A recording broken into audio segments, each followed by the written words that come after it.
Pas de visage, la seule chose qui a changé, c'est la réussite. Le jeu était toujours le même, on n'a rien changé en termes de jeu, d'organisation ou quoi que ce soit. C'est simplement qu'on a commencé à avoir de l'efficacité là où on n'en avait pas du tout pendant la première mi-temps. Mais on a joué aussi bien collectivement parlant en première qu'en deuxième. Simplement la réussite qui a changé. Avec bien évidemment la réussite venant un niveau d'agressivité qui est monté, parce que quand vous êtes en réussite, vous avez envie de... Voilà. Alors que quand vous êtes dans l'échec, vous êtes dans la frustration. Donc on manquait un peu d'énergie parce qu'on était en échec offensivement, surtout. Et dès qu'on en a trouvé de la réussite, voilà, la tendance s'est inversée, mais en termes de jeu, il n'y a strictement rien qui a changé. J'en pense rien parce que je ne connais pas son visage en Eurocoupe. Je sais pas, je ne suis pas suffisamment en interne pour pouvoir évaluer Gravelines, sa problématique. Je sais pas. Ils ont pris confiance dans une compétition et dans l'autre ils doutent. Pourquoi, ça je sais pas. C'est surprenant, mais comme quoi le championnat de France est très difficile. Et qu'on joue des équipes de haut de tableau ou bas de tableau, tout le monde est quasiment au même niveau. Donc c'est, quoi qu'il arrive, très très difficile. Donc l'Eurocoupe est difficile, le championnat est difficile. Et bon, voilà, dès que la confiance ne s'installe pas dans une compétition, c'est certainement ce qui fait aujourd'hui la différence entre les deux compétitions pour Gravelines. Tout, parce que Roanne, c'est une équipe d'abord déjà avec un effectif, tous les postes sont doublés. Ça veut dire qu'ils ont quasiment aujourd'hui 2-5 de même valeur. Ce qui peut être aussi d'ailleurs un problème par rapport à la hiérarchie. Peut-être que c'est un des problèmes de Roanne à l'heure actuelle. C'est qu'ils ont vraiment 2-5 de même niveau, mais pas forcément avec des joueurs qui se détachent.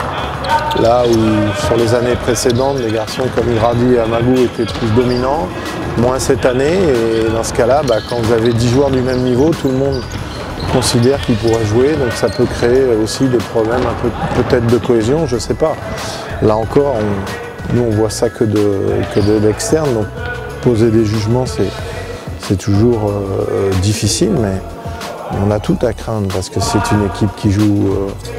qui est très disciplinée, qui est très rigoureuse, et la saison dernière, elle avait montré qu'elle savait nous jouer et que ça risque d'être un match compliqué pour nous. Oui, moi, oui, les entraîneurs, nous, on n'est pas choisis, hein. C'est le classement qui fait que. D'ailleurs, ce serait bien, je trouve, de sélectionner aussi les entraîneurs, comme ça permettrait à des entraîneurs qui font des très bons résultats mais qui ne sont pas dans les 2 premiers, éventuellement d'être au All-Star Game aussi, parce qu'ils sont tout aussi méritants. On peut penser par exemple à Jean-Louis Borg à Dijon qui mériterait d'être au All-Star Game. Voilà, donc nous on y sera, mais plus que ça, ce qui m'intéresse c'était de voir des joueurs orléanais. Bon, il y en a 2. À minima, je trouve qu'il aurait été bon d'en mettre un dans le 5 majeur pour que le premier du championnat soit quand même représenté par un joueur du 5 majeur. Ça m'aurait pas eu logique que soit Kyle, soit à minima Brian soit dans le 5 majeur. C'est la seule petite, pour moi, fausse note dans ce qui a été fait. On a compensé l'absence de Marco et de Chris par les arrivées d'Aldo et de Darnell. Mais comme là, on a quasiment aujourd'hui la certitude que Marco ne pourra pas revenir, et on a toujours l'incertitude concernant bien évidemment Chris.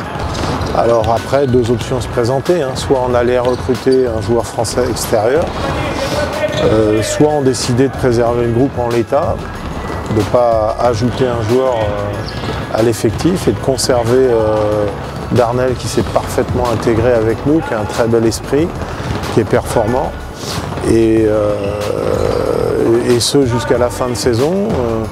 Voilà, sachant que pour l'instant on n'a pas de certitude quant au retour de Chris.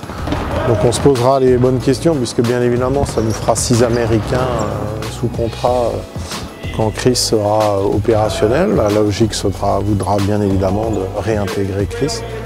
Les engagements qu'on prend, on les tient. Mais si d'ici là il y a d'autres soucis, on aura toujours vraiment éventuellement une roue de secours sur le quota de joueurs non JFL. Oui, parce qu'à l'identique, 4 victoires sur les 5 dernières journées, c'est parfait. Après 10 journées, on pouvait objectivement tabler sur 5 victoires à domicile. On n'avait que des déplacements très compliqués. Donc on aurait été à 5, on aurait été satisfait. 6 c'était bien, 7 c'était très bien, 8 c'est excellent comme je l'ai dit.